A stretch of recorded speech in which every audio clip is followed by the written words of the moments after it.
If something in you has been asking, will I ever feel that creative spark again, the way I felt it when I first started? That's the conversation we're having today. Howdy, worthy creative. Take a breath.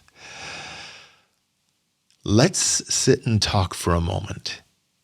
Because sometimes the creative spark isn't gone. You're just waiting for someone else to hand it back to you.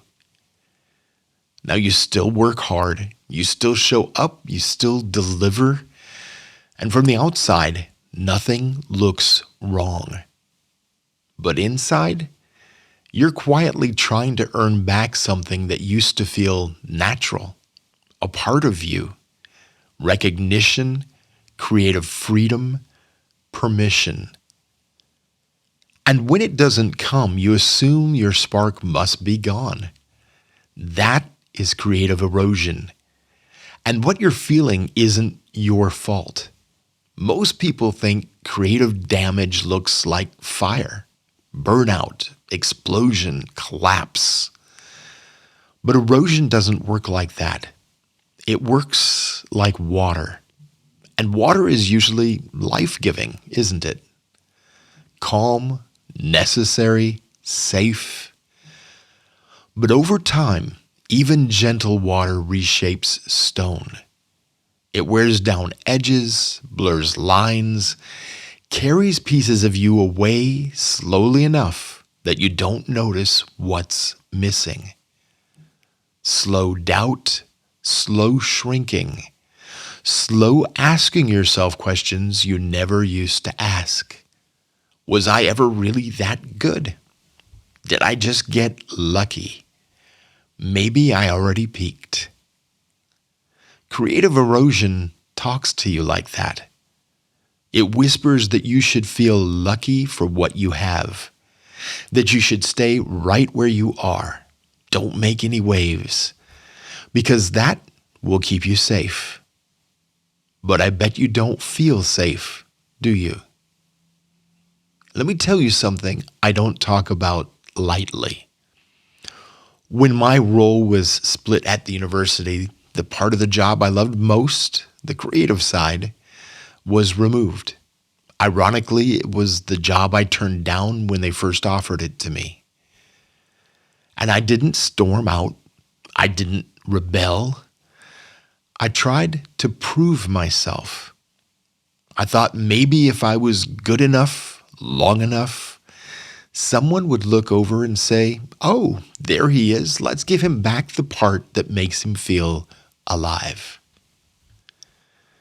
But that's not how it works, is it?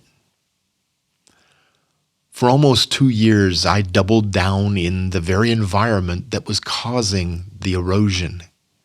Working harder, smiling more, trying to be indispensable. Trying to prove that the person I used to be was still there. As if excellence was a vending machine.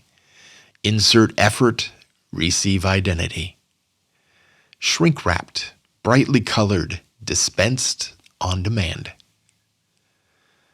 We both know that's not how it works. And slowly, I started believing something really dangerous. I started believing maybe my creative spark was a fluke. Maybe the decades before were just luck. That is what erosion does. It rewrites your history. Until you believe you're lucky to have anything at all. Until you start thinking the very place that eroded you is the same place that hope will return.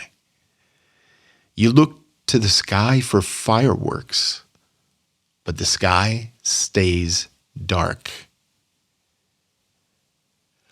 Hope didn't return as a breakthrough.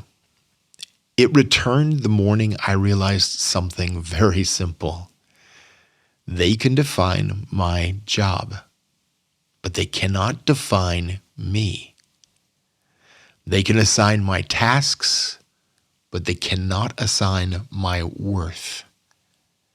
They can describe what they're willing to pay for, but they do not get to limit what I can build. The only person I ever needed permission from was the one brushing his teeth when I stare at myself in the mirror. And once I saw that clearly, movement returned. Not loud, not dramatic, no fireworks, no parade, just quiet, steady. Hope doesn't come back as bravado. It comes back as sovereignty. You know, the moment you stop waiting to be chosen is the moment the spark has somewhere to land again. Because creative erosion often comes from outsourcing your permission. Creative restoration begins when you take it back. And here's your one small step for today. Write this sentence somewhere visible. I do not need to be chosen to begin. And read it out loud to yourself every day. That's it. Not quit your job, not blow up your life, not prove anything to anyone. Just write the sentence. Because creative sovereignty starts small. It might look like 1 hour no one owns but you, even if it's early in the morning or late at night. One idea that you explore without explaining or justifying it to anyone. One project that isn't protest or proof of your relevance. One boundary you quietly hold even if no one understands it. That is how it begins. Not with a dramatic exit, with quiet decision. You don't rebuild your life by forcing a spark. You rebuild it by reclaiming your authorship. And authors don't wait to be picked. They write. So here's where we started. You were wondering if your creative spark was gone. We named creative erosion, the slow shrinking that happens when you wait to be seen.